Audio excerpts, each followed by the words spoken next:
Good morning, everybody. Welcome to Sunrise Stroll and Chat. Most of you are probably aware that we have that WhatsApp chat, and there's a link to it in the description with this Sunrise Stroll and Chat. We've been doing that for a while, and I'm saying this because the little changes in schedule, you can be alerted ahead of time by being on that chat.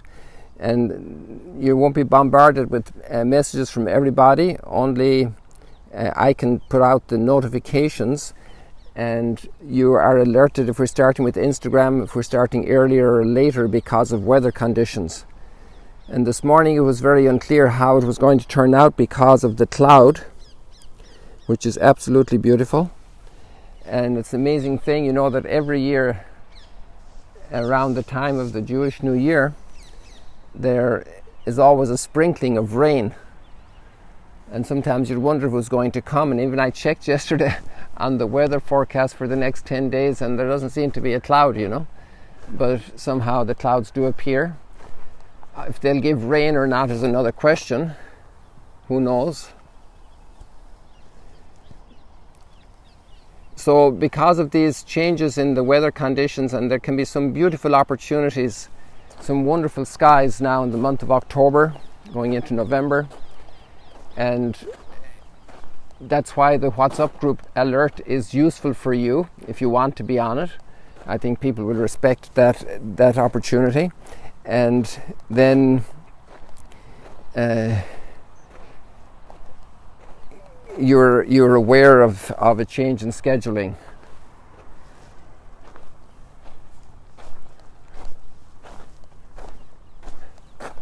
It's amazing when there are clouds in our lives, in the life of our world, there can be great beauty. The clouds are like a canvas, and the divine artist does his amazing work with that canvas.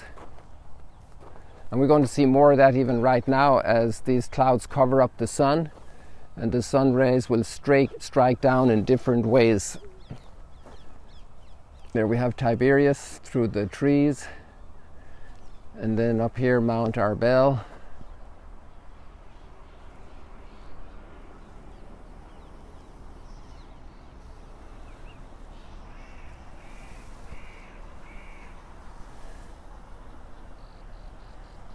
So it's amazing, amazing, amazing, the gift of creation, the gift of life, the beauty we see.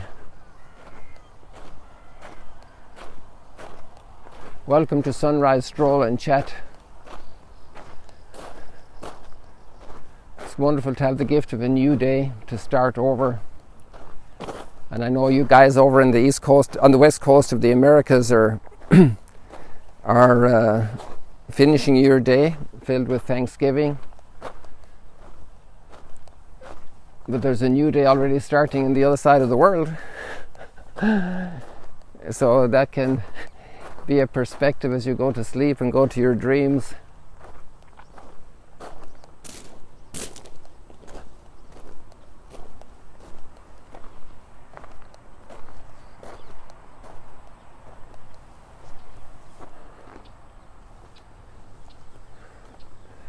The Mount of Beatitudes is clear right behind that solitary tall palm here in the center, with Mount Hermon is not visible. Maybe there's some tiny, tiny, tiny little shade for me, but I wouldn't vouch for it.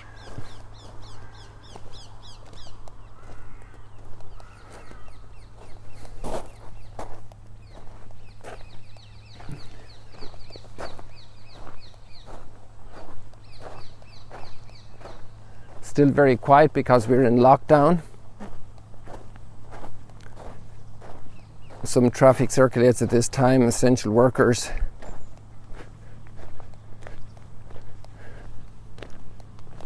And that's obviously a big prayer in our heart, that we will be relieved of this pandemic, and the best efforts we hope the people are trying to make to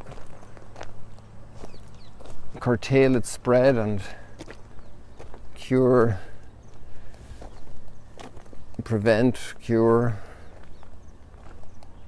and support all those who are deeply hurt and broken by it in health and in economy.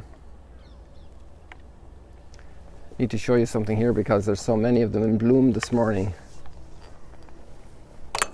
Sorry.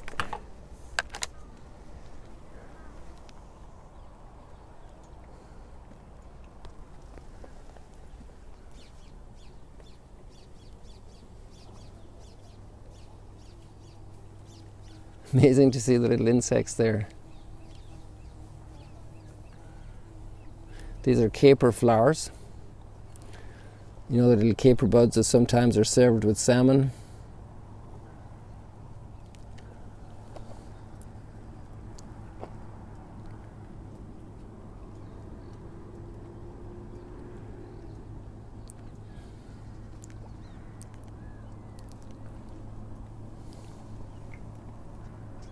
Let's get back to our sunrise.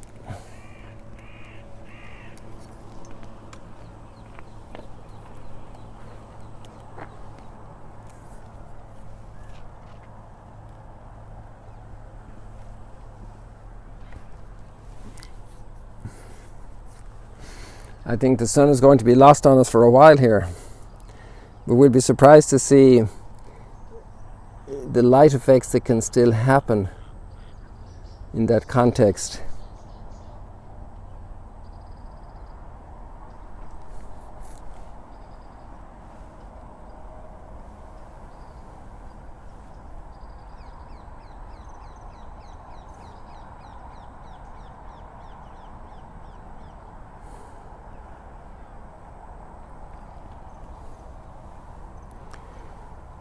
So people, I put a title on this issue of Sunrise Stroll and Chat this morning, a key debate. And sometimes debates are very consequential.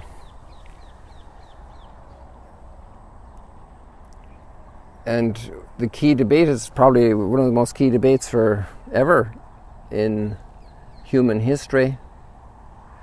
And it's the debate that these friends, or so-called friends of Job, have with him about suffering.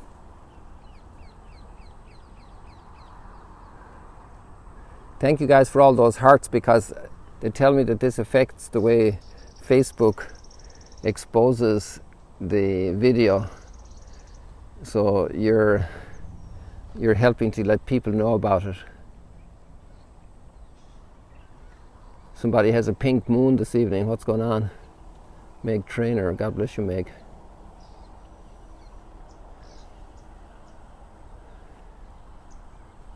So people, we're in October, and but we're going to continue now.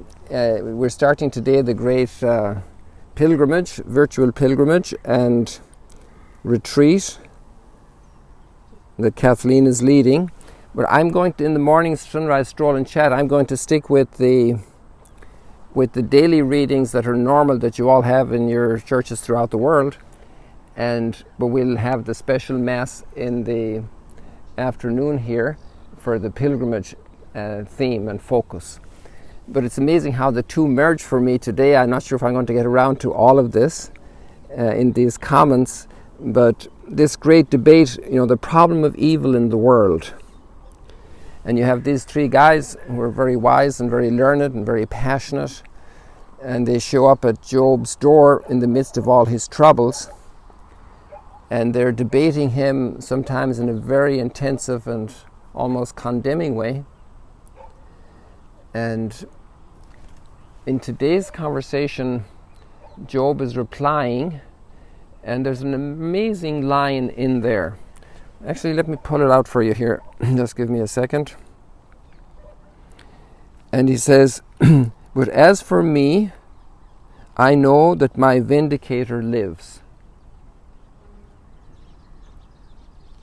But as for me, I know that my vindicator lives.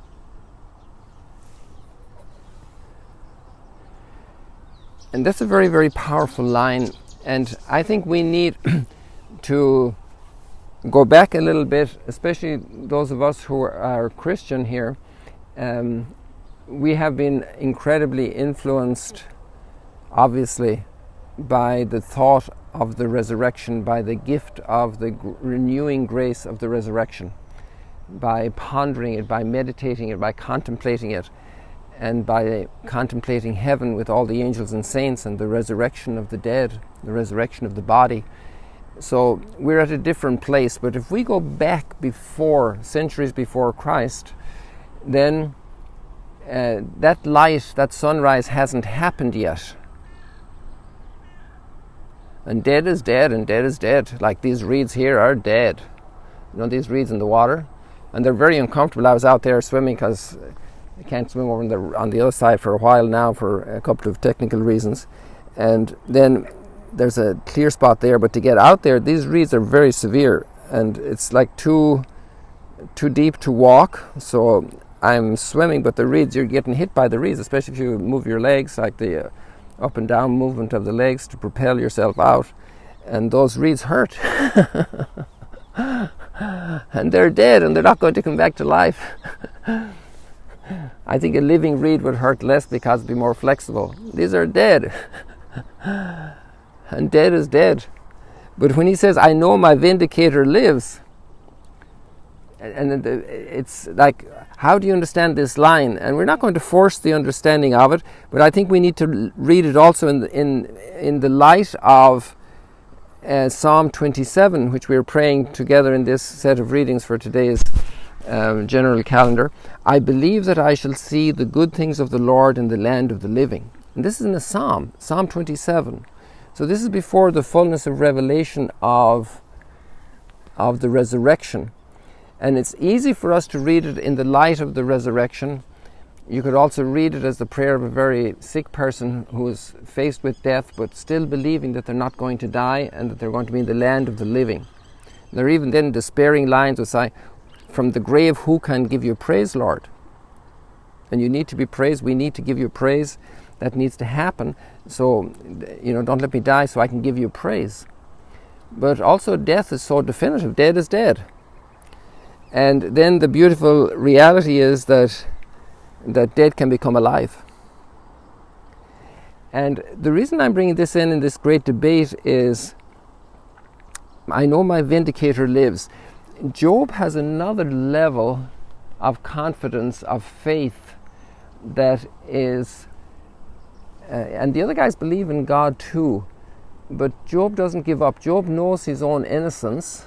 The other guys are doubting it because we always doubt the other. We kind of suspect that there's something fishy, that there's something amiss, something awry, something not right. And so we are pretty hard on the others in our judgment, and we judge. And then it can go from there to worse. It can go to insulting people, hurting people, offending people, speaking harsh words we think are true but might actually not be true. And many times we're merciless, and we're also moved by revenge. And there's a famous little tip there. It's called Q-tip. Quit taking it personally. Q-tip. Quit taking it personally. Q-tip. Q-T-I-P. Quit taking it personally. So it's a very little interesting memory thing. So take out a Q-tip if you have an issue with this and put it on your table or at the meal table or in the kitchen or at your desk at work. And somebody says something, quit taking it personally. So how do we gain the ability to have good debate? Now, in society and in history, providence makes great things happen through very imperfect people. And we have to respect that. So all my comments as well shouldn't be applied too directly if people see direct implicit applications. But the Lord does his work through imperfect people. And there's one big exception. Hail full of grace. So she's in a different category, because through the merits of Christ's redemption, she has been protected, the full of grace. And that's the first big mystery of Christ we're contemplating today, the Annunciation, that the Word was made flesh and dwelt among us. And through this young lady, this woman, this girl, who was full of grace. But most of us are like these rocks here. We might have big chunks of grace in our lives and be blessed to have them, but we might have lots of cracks and crevices and gaps and places where we need a lot more grace. And we could use a lot more grace. We can be transformed, and that will happen little by little, because in heaven we'll be works of perfection by God's glory and mercy, and we'll radiate His splendor. So I'm not sure the words I want to say are really about the confidence we should have, knowing my Vindicator lives, that I don't have to settle all scores immediately right now. And maybe many of the scores are miscalculated by myself, that I think I need to settle. I believe that I shall see the good things of the Lord in the land of the living. Deferred gratification. And we need justice. And so that's why, in a certain sense, revenge feels so good, but it's a wrong application or a wrong effort to get justice. We can't hit back as revenge. And there's a very deep mystery of the rabbi who taught here at the Sea of Galilee to turn the other cheek.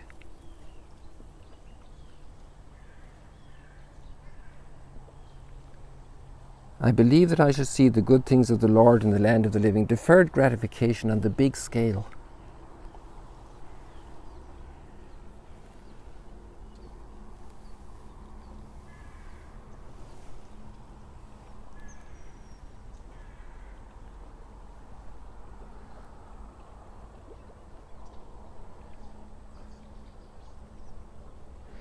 I believe that I shall see the bounty of the Lord in the land of the living. Wait for the Lord, take courage, be stout-hearted. Wait for the Lord.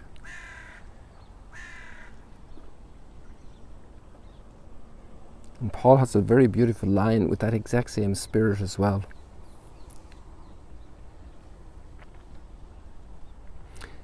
And so we go to the Gospel today, because we won't be doing that at the Mass this evening. We'll have the Annunciation Gospel, the Word is made flesh and dwelt among us. Jesus appointed 72 other disciples. We're starting Luke chapter 10. It's fascinating me. I just love this chapter. Look at it all, and we'll be doing little bits day by day. It's kind of the program Jesus has. It's His platform. His platform is in here for His program to renew the world and to heal the ills of the world. And He's sending out 72. And the words He tells them, there are many words here that I'm skipping over, but He says, I'm sending you out like lambs among wolves. So Jesus is very conscious of the scenario, the political landscape, the condition of the world, the way things fall together in our world. We have a new pending conflict that's been there for a long time in Armenia and Serbia. Oh, do you see that fish jumping? I hope there was a fish. Just mark the time, and that fish jumped. You can see him later on. The circles are still spreading there. I rarely catch a fish on camera, but he was right there, straight out, a little bit to the left of where the main sunlight's hitting the water. You see that bird there, that duck? So to the right of that duck is where the fish jumped. I've seen actually a lot of fish jumping these days. It's not easy to catch them on camera because it's so short. So Jesus said, I'm sending you out like lambs among wolves. That's very realistic language. And the Christians, especially for the first 3 centuries in the Roman Empire, really felt that the teeth of the wolves in the lamb's flesh, ripping them apart. And that was not just a metaphor, that's in the Colosseum. Even Mark Twain's words in his book Innocents Abroad are amazingly, gruesome, describing that as he imagines it happening. I'm sending you like lambs among wolves. Carry no money bag, no sack, no sandals. So we're not going out with big power. Into whatever house you enter, first say, peace to this household. You know, this basic foundational attitude, rock solid attitude in my heart as I meet every person. Rock solid, like more solid than these rocks. That won't be easy to move, that big one there. It's probably a good ton or more weight, you know. I'm not going to try to move it. Rock solid in our hearts, peace givers. Blessed the peacemakers, they will be called. They're the children of God. Theirs is the kingdom of heaven.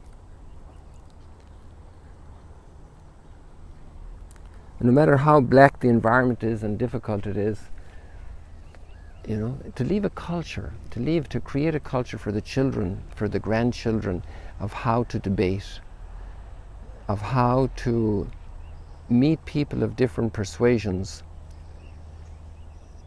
and how to witness kindness. In the end, it's what's going to win out. To witness goodness. Of course, witnessing truth, but to witness truth in a beautiful way, in a good way. Sometimes it gets very dark in our world.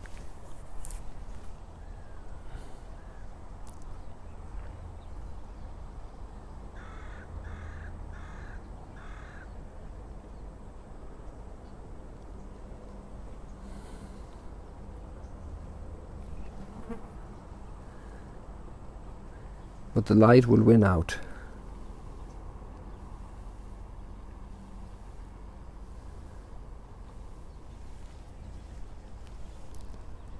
So thank you for joining us this morning, and just reminding you again that little sign-up list on the WhatsApp list is a handy way for you to know of the changes, as I think the atmospheric conditions will modify options for doing the Sunrise Stroll and Chat. If you don't want to miss it, I think the WhatsApp list will be very helpful for you.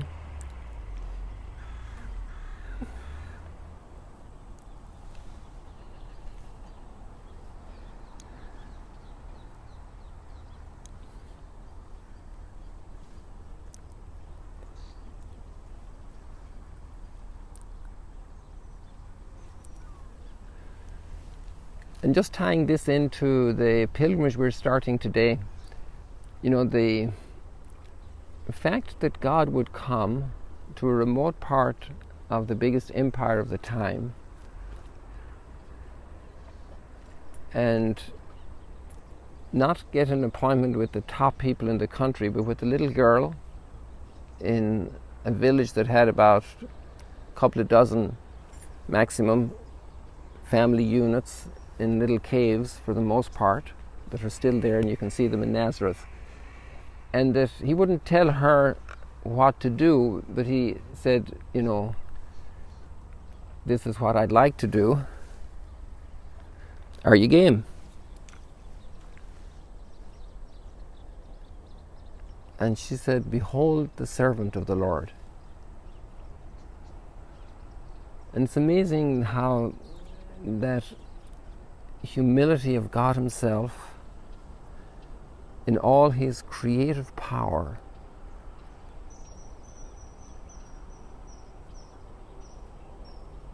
jump-started this process of culmination of all of Revelation up to this time.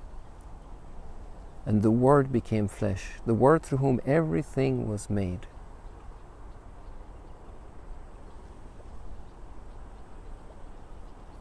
And the Word was made flesh and dwelt among us. The gentleness, the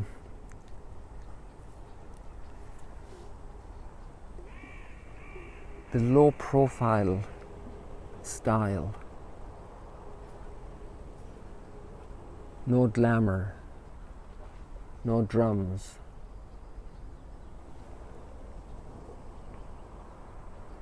no showbiz. Just plain, ordinary goodness, brought onto our stage at our level in eye contact with that little girl. And she said, yes. Let it be done unto me. She gave permission to God. Let it be done unto me according to thy word. It's really stunning. And that ray of light coming down,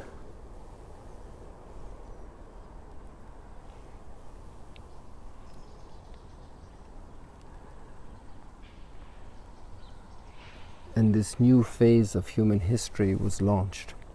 A crowning phase when God himself united himself to our human nature, to our blood, our flesh, our bones, our sinews, our digestive system, our excretion system, our hunger pains, our tiredness, our sickness, the outcasts. And he touched them with his hands and hugged them. It's a whole new, gentle entree. Intrusion is like a violent word in a way, it's a pressure word, but this introduction, leading in of the light into human discourse, human encounter, human mutual engagement.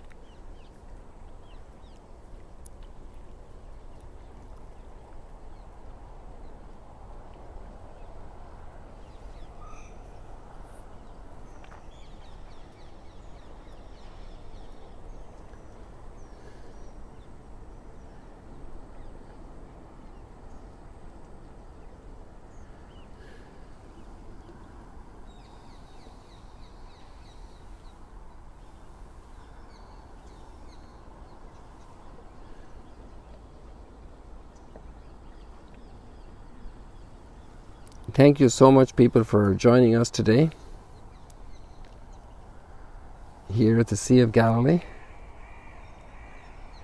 And the practical thing I would take away from all of this morning, or suggest, which you may have your own more valid inspirations, is how do we generate in our practical daily life today an encounter with somebody we don't have it easy to do, to dialogue kindly, courteously, even though we have great differences. And it's such a very big issue at where that cup should be put in the cupboard. Or it could be about political principles or whatever. Let's be practical today. Let's ask for the grace, because it's so easy to condemn others who debate poorly. Let us create a culture of encounter. And let us respect everyone, even the worst debaters and the worst criminals. We're all sinners and we need God's grace, and God still works through us. God bless you. See you later, alligator.